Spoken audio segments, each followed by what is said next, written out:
Ako'y tunay na nagpapasalamat, hindi po napapabayaan ang programa dito sa atin, lalo't higit ay pang-agrikultura. Papasalamat ako kay Sir Felix na yan ho ay lagi hong nagre-request, humihiling sa ating pong DA na mga project na pwedeng-pwede dito sa atin sa Bayan ng San Juan.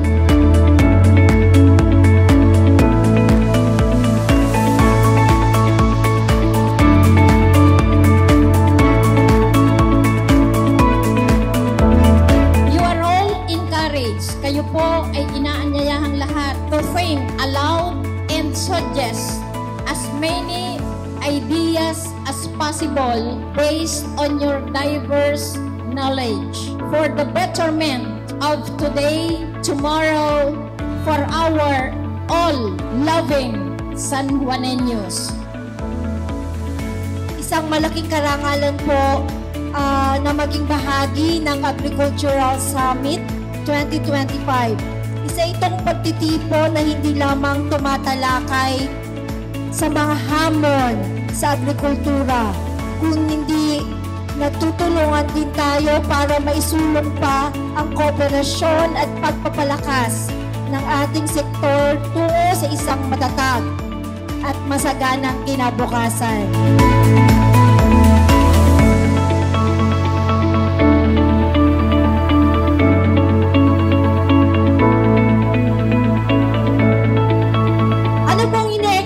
Inaasahan nyo na mangyayari sa araw na ito?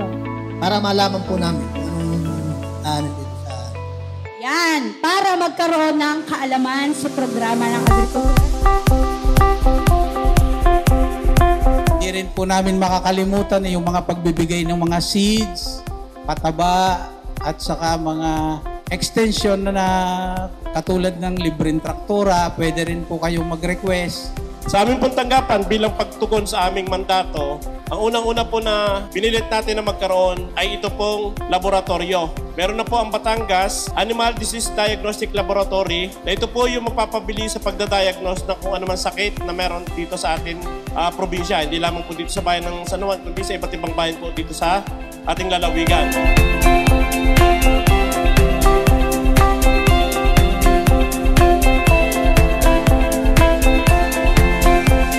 Ating pong binabati at pinasasalamatan ang suporta ng ating pong tourism officer.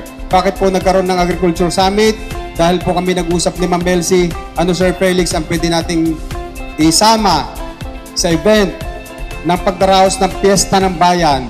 Kasama po ang Agriculture Office, ang Agriculture Sector sa aming pinag-usapan at sa tulong po, sa katuwang po si Ma'am Elsie. Nagpapasalamat din sa mga lahat ng nakukuha namin na intervention sa aming MAU dito sa Bayan ng San Juan. At labis din po ang aming pagpapasalamat sa aming pong Mayor Bibong Salud at sa aming pong hepe ng Bayan ng San Juan dito sa MAU namin, na siya po ay napakasipag at walang tigil sa pagtulong sa mga magsasaka dito po sa Bayan ng San Juan.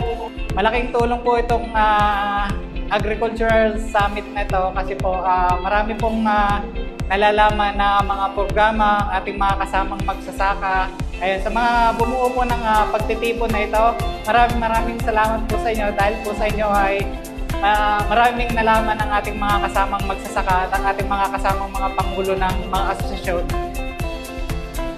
Marami akong natutunan na marami palang tulong ang gobyerno para sa katulad kong magsasaka sa Bayan ng San Juan.